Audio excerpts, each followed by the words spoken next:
Okay, so if you've been watching my channel for quite a while now, you may know that I like to edit videos on super low-end laptops. Those laptops range from the Dell Inspiron B120, Dell Inspiron 1501, and the HP EliteBook 6930p. And I've actually thoroughly enjoyed editing on those laptops, contrary to what most people might think, because they boost my productivity by having no internet, and they surprise me every time I edit on them on how good they actually run if you optimize. And I made a video about that up here. And one of the highest end laptops that I have that's around this time period is this laptop right here, which is the HP EliteBook 8440p. And this is actually a higher end model. When I got this laptop, it had an Intel Core i5 520M, 8GB of RAM, and it also had the 1600 by 900 display and the NVS 3100M graphics, which makes pretty decent upgrades possible on this laptop. So I decided to buy some parts for this laptop and see if I could turn this laptop into the ultimate 2010s workstation. So the first thing that I tried to upgrade was the RAM, and this laptop with the original dual core processor only supports up to 8GB of RAM. But if I put a quad core CPU in here, I could theoretically put up to 16 gigs of RAM in this laptop. Now when the RAM arrived, my first experiment was to try to see if it worked with the old dual core processor. I just got new RAM. It was pretty cheap. It was like 40 bucks for the whole thing. I'm just gonna put this 8 gig stick in, and I'm gonna see if it boots. I probably will. And then once I get the quad core, I could put the full 16 gig in here, because the CPU that's in this laptop doesn't actually support more than 8 gigs of RAM, which kind of sucks, but quad core will. Let's see if it boots. It'll probably just show up with the, oh, it has 10 gigs of RAM in it, but I wonder how much it actually sees. Now, what happened?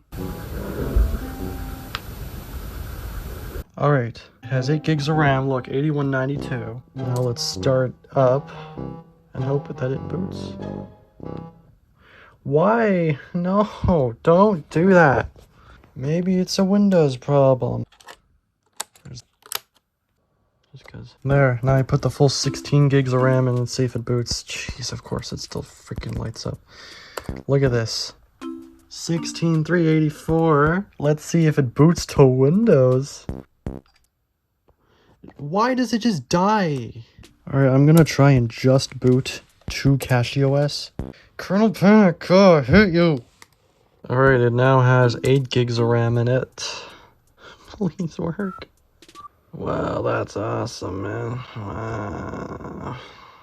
Okay, so I knew that the RAM problems were gonna happen, so that's why I bought this. This right here is the Intel Core i7 740QM. The reason why I didn't go for like an i7 940XM is because it's way too expensive. Oh my god, it's so good. And it's very cold right now. The CPU that's in this laptop right now apparently doesn't like 8 gig RAM sticks, so that's why I got the CPU. And after that, I'm gonna put the 16 gigs of RAM into the laptop and hope that it works. Now let's go. Alright, so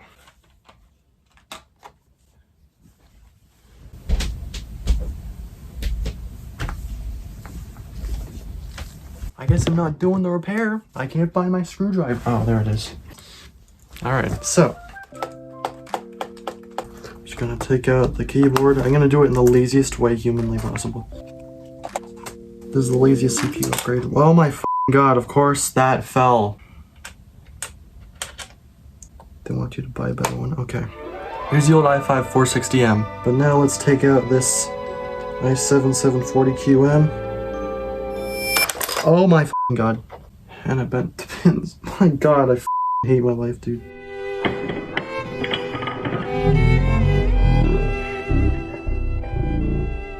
So then I spent the next couple of minutes unbending the pins on the CPU. That's great. I love how I have the best luck ever.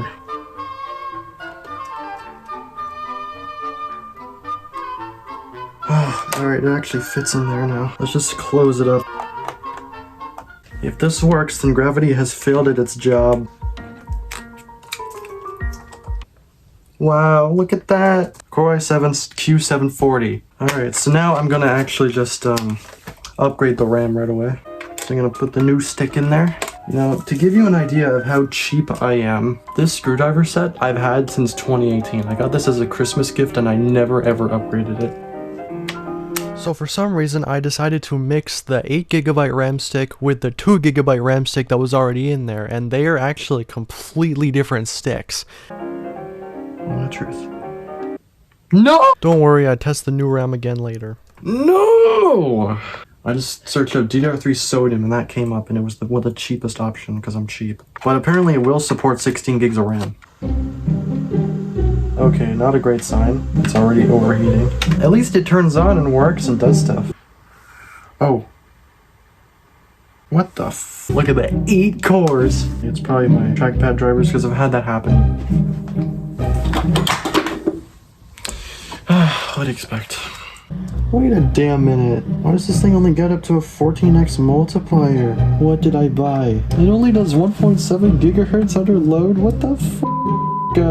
You can't change the power limits? You could change the power limits on the other one, and the other one was a freaking only a dual core. Let's see how fast Blender runs now. There we go, I got my house set.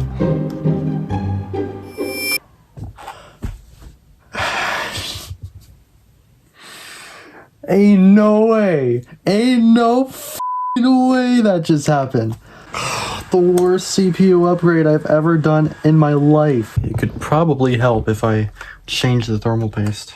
Also, there was a lot of people in my comment section that does not want me to use my laptop on the bed. Yeah, this video is for you. Wait, maybe the RAM could work if I just took this one out. Gosh, the CPU die itself is so big, has so much potential. Let's put the big RAM back in and hope that works. Should have 8 gigs in it of RAM in it right now. Wait, no way! Wait, does the RAM work? It has 8 gigs of RAM in it now, so now let's put the full 16 in it. Okay.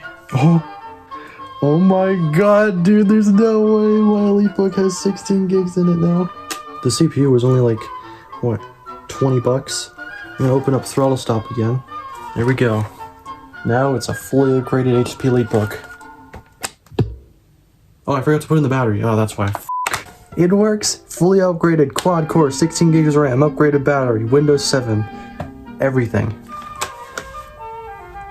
Awesome.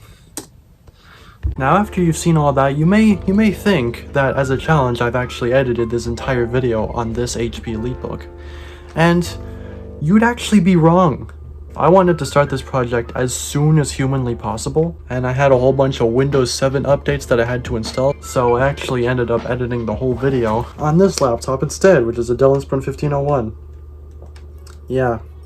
Anyways, I hope that you enjoyed this video. If you want me to make a part 2 about this laptop, be sure to give me some ideas in the comments if you're interested in wanting me to test this laptop a little bit more and seeing what it can actually do. And yeah, I'm gonna see you guys in the next video. Bye!